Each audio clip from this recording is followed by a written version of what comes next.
When we return to our planet, the High Court may well sentence you to torture. He likes movies, we like movies. SeptumSin versus the world. SeptumSin versus the world. SeptumSin versus the world. SeptumSin versus the world. I'd buy that for $1. Well, hello, and welcome to another excellent vlogcast from the snowy plains of Virginia. Yes. Of course, this is going to be a quick vlogcast. We did decide to try and record something for the end of the week. You're going to have a lot of treats this week. If you haven't checked it out already, check out our top 15, also out today. Ooh. So I need to see that. Well, you recorded it. You should have seen it. But let's just go ahead and we're just going to cover what we've watched, because next week at the vlogcast we are going to cover the Golden Globes, so we want to make sure we move forward. Yeah. Well, tell them a little bit about the top 15. Get them excited. It's top 15 Christmas films for the year, and specials. Yes, we tried to come up with ones that are not really traditional favorites, but should be. Or arguably should be. Depending on your mentality. Yes, indeed. So, yeah. And like he said, with the Globes, but I do have to say one thing. They nominated an anime, and it's not a Ghibli film. That is so awesome on so many levels.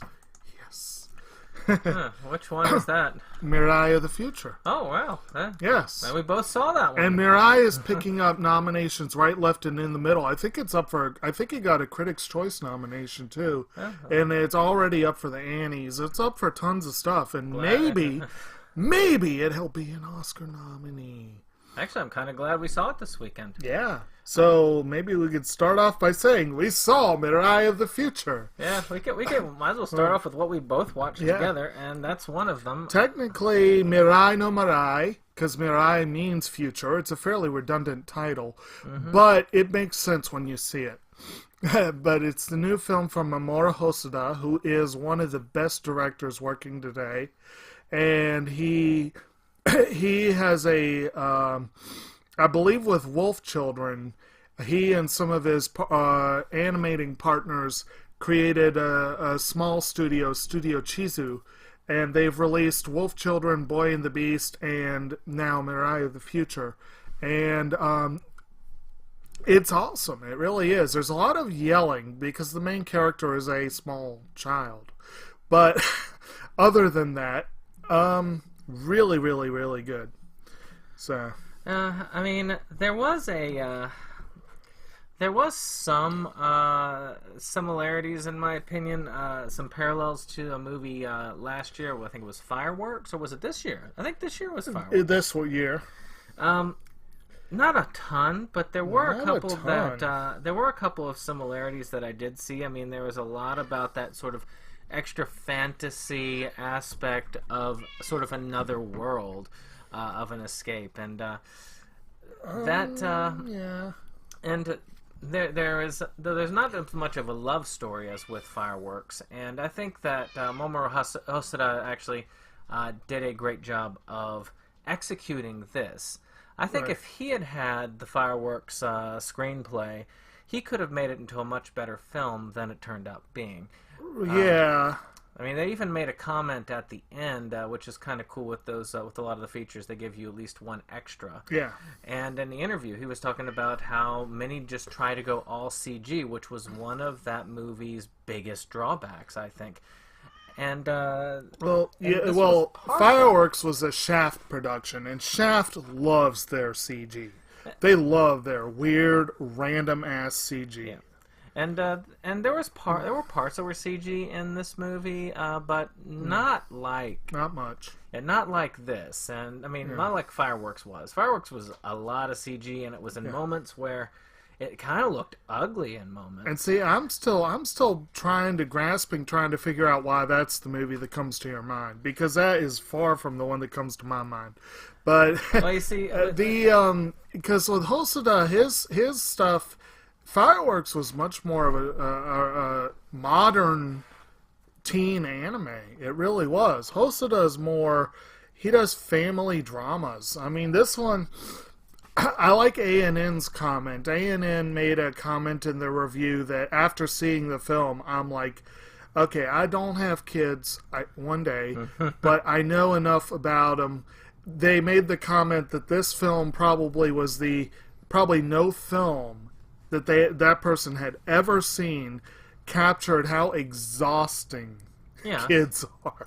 And the film definitely captures that. Actually, yeah, and that was one of those aspects where I thought it was really good, but at the same time it subtracted from my enjoyment. Well, yeah, I mean, again, the kid yells a lot, and he is a little bit of a brat, but... It's sort of like how with the Babadook, I wanted to strangle the kid. I was right there with the mother when she was trying to strangle him at the end of the movie. And that's how I felt at this one. Yeah. But at the end, the kid has more redeeming traits than in the Babadook. Right. Which is why, even though again, horror versus this, but right. Again, I'm thinking of movies that have used that sort of angle, and that did use one of a child and kind of that tiresome nature of the me, egocentric nature of a child. Personally, I thought it was a really good film. It is one of the best contenders of the year. I need to see Ghibli's newest entry. I think that came out this year. Ghibli doesn't have a film this year. When is Miyazaki's last film coming out? Oh, it's not ready yet. Not ready yet? But he does have that documentary, which I hope to see this week. The Never Ending Man or whatever it is,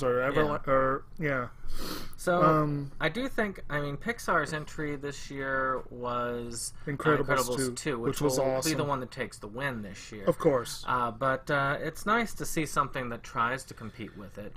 And I actually like this better than Incredibles 2 because I felt there was a lot more to it. I think about Incredibles 2 as it was a good film, it was a solid film, but it was a rehash of the first film in many ways. And you take the same plot and you rework it a little bit, and then you had that movie. It was fun, it was good, but to me, we saw this before. I have issues with the film, but issues with Pixar film are usually very small. Yeah. Unless you're the Cars franchise. Yeah. But, or A Bug's Life, if you want to get technical. Right. But as far as that, the other thing we saw together this week was National Lampoon's Christmas Vacation, because it's that time classic of the year. And if you haven't checked out our discussion on it this week, you should, as Movies Galore has done an excellent discussion. You get to hear from people who did not like the film at all. Was there anyone who didn't like it at all? I thought. I think Dane pretty much told Zed he did not care for that film. I don't think he said he didn't like it at all, but he definitely thought it was overrated. But I was amazed that we had two regulars in our group who had never seen the film before, which is kind of amazing. But it is amazing in this day and age, but anything can happen. So check it out. There's always good discussion. Of course, Kyle Rappaport has also joined us for this time, for the first time, and hopefully he'll be back, and then he'll have done his homework for the movie. I just came to watch it this time, and right. Hopefully we'll have him back. He's seen the inside of the movie business a little bit, so it'll be kind of cool to have another insider perspective. Yep. And don't forget the others we watched together, the Claymation Christmas Celebration, and the Comedy of Horrors, and Easter. And I had never seen the Easter special. It's kind of weird. The Comedy of Horrors, I swear I saw it when I was a kid, because I have that just enough of that bit of deja vu when I was watching it, but I had no recollection of having ever seen it. It was just when I watched it, I was like, I know I've seen this. And then, of course, the Christmas Celebration is a classic. Oh, yeah. I mean, that thing has wonderful music in it. You'll get to hear more about that in one of our other ones, but I'm not going to give it away too much. You need to check it out. But we won't go too much over. We're not going to rehash a lot of ground we've already covered. We've watched a lot of stuff. I'll go ahead and start us off with that because I'm only watching one thing. Sure. Which is the Great American Bake Off has kicked off this last week, which last year it did, but one of the judges got caught in a sex scandal, so it got pulled. This time, no sex scandal so far. And you never know, Paul Hollywood's in this. Yeah. But so far so good. I love the Great British Bake Off, and the Great American Bake Off tries to use that same goodwill and good cheer. And Lord knows, in the holiday season, we need all the goodwill and good cheer that we can get. Indeed. And I know you got a lot of stuff you are watching. Well, no, actually, as far as watching, Yeah. I have one that I started this week, and I am excited about it so far. I finally started watching Love, Chunibyo, and Other Delusions. Awesome and series. I'm about halfway through season 1, so I'm looking forward to that. I've got the complete series collection that has the first 2 seasons. I have Rika version, so I'm going to watch those, and then I'll probably stream Take On Me so that I can have that movie watched. But we'll get that going. I wasn't willing to pay $24 for the movie, but I'll get it later on. I'll be glad to hear what you think of the first season. Yeah. I really need to watch the second. It's just I got a whole bunch of used stuff, and I got something in the mail, and you know how you get to the top of my watch pile? Yeah. Send me something in the mail that has a loose disc in it. Yeah. That'll go to the top of my pile right away, especially if it's from eBay. Right. Because I know to myself, okay, this isn't good. And technically, I started one item on reading. I read several comics this week, and the one thing, I recently got a new library card for a new system, and I really need to return this comic. But I checked out the first copy of the new run of the Exiles series, and it was interesting. So. Yeah. I like the old Exiles pretty well. Yeah, I liked it. I never fully got to read it, but I read bits and pieces. It was cool. Yeah. Are we finished with all that? Well, as far as starting but as far as fully watched, I got plenty. Okay. Well, any for your continuing that you need to? No. Well, like I said, that's the continuing there. Okay. Well, So, we're gonna do some of our lists, and we'll do the rest next week. First off, I have a film that I have reviewed, and not so favorably so, but if you want to see one that I'm not rating a 7, which is my usual number, what was that critic quote? I give it my highest rating. 7 out of 10. Yes. But Christmas Cruelty is a film about these people, these Norwegian people, and they are going around just doing their stuff for 3 friends, messing around for Christmas. Unfortunately, there is a serial killer going out and killing everybody and raping them, and doing all the nasty, rapey, slicey, cutty things that serial killers like to do in bloody slasher films. There were 2 aspects that I had a hard time with of the film, and one that I really loved. The music is spectacular. It is my lone reason for really wanting to watch this film. I really enjoyed it. I listened to the music video and the DVD. Very good stuff. And the short film was really good that came with it. It's just, I have a hard time with a movie where, and spoilers, the slasher wins. I hate where basically they go in and they just kill everybody, and then they're going, yep, good, had a good day of killing everybody, bye. Let's call it a day. But, and then the editing was so bad in some points, I had to just concentrate on the subtitles, because you know how you would just move around, like you're here and then suddenly you're here because of the editing? And they had scenes where they were all over the place like that. And I hate that had a hard time for me. I really do like low-budget films like this, and I really wanted to like this film, and I'm really going to try again later. I just have to put some time between it, maybe come back to it, try it again, because again, I really want to like this. I couldn't bring myself to fully like it or love it. Cool. Well, along those lines of Christmas-themed films with slashers that kind of win in the end, one of mine this week was the film that we did for last week's Inside Movies Galore, Black Christmas. Rather than talking about it now, I'd just say watch the episode or listen to the episode, and that'll be fun.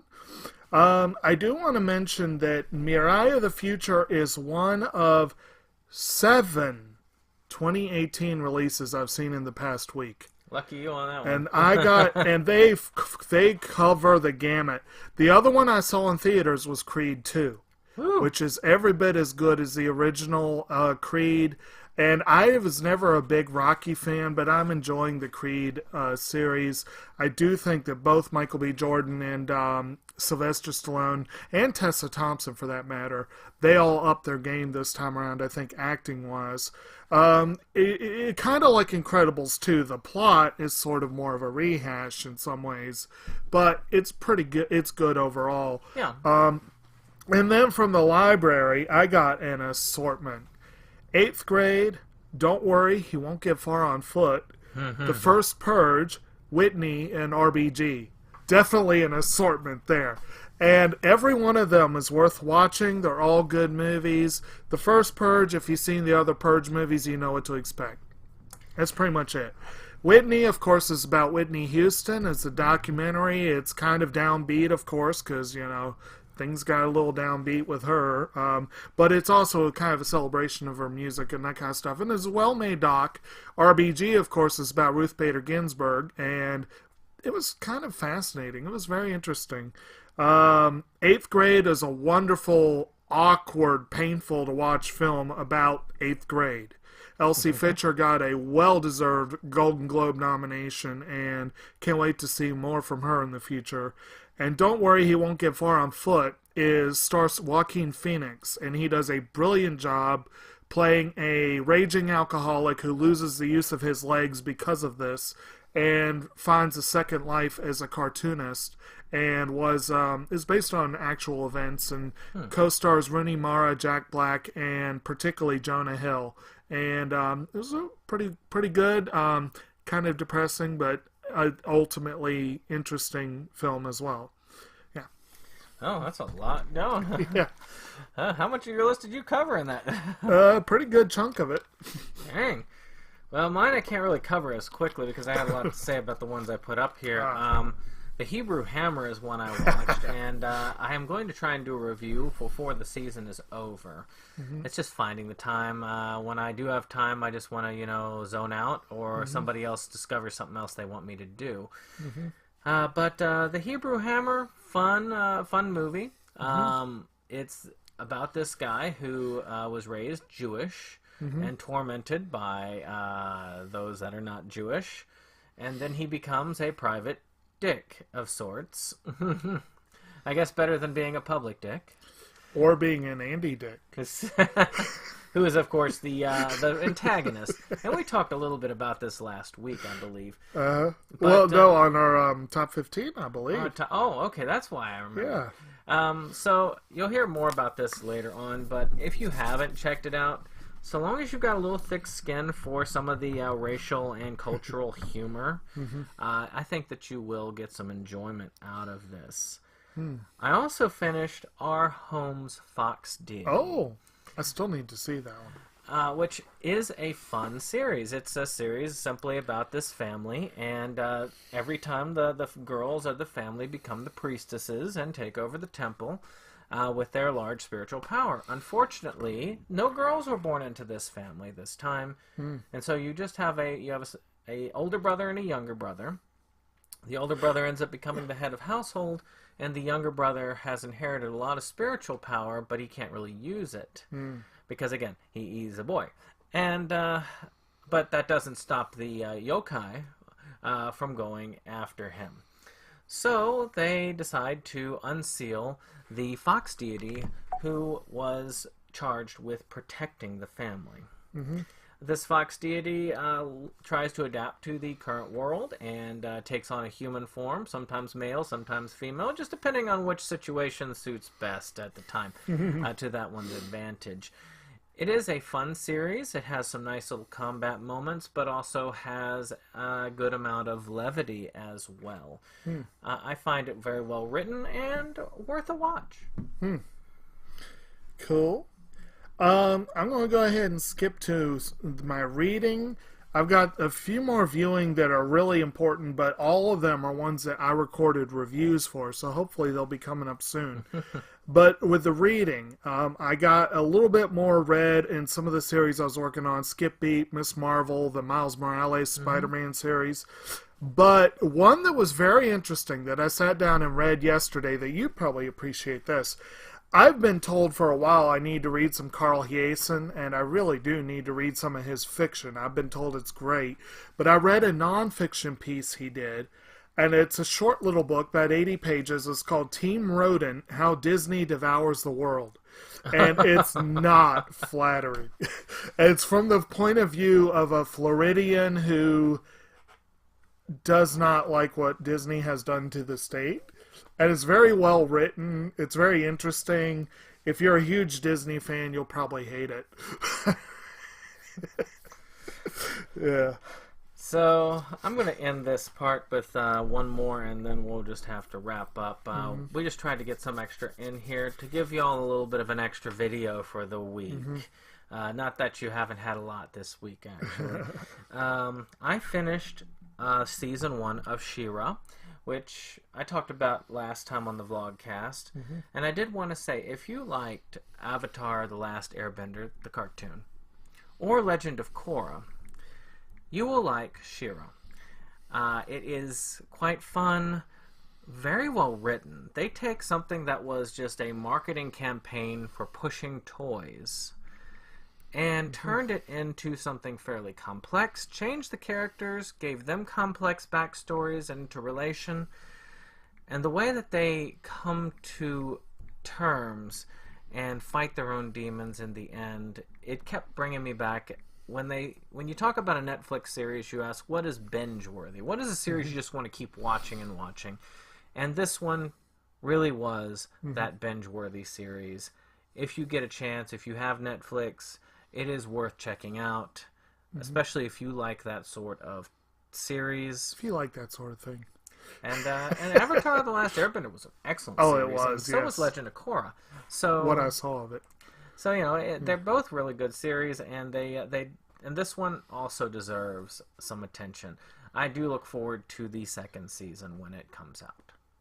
And one last little thing we got to do. We're not doing much news this week for time issues, but we have to mention that they have officially set a release date in March for Perfect Blue.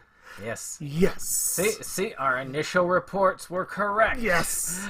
But yeah, they finally confirmed it. It's coming out in March. They apparently it's going to be like a special edition, and it is going to be Blu-ray as well as DVD. So awesome. Yeah, despite being strapped for cash, I'm going to have to put that. I just have to reserve money for that. Yeah. They do a great job at Shout Factory over there, and I do think that this is going to be worth anyone's while. Check it out and get a hold of it. Check it out.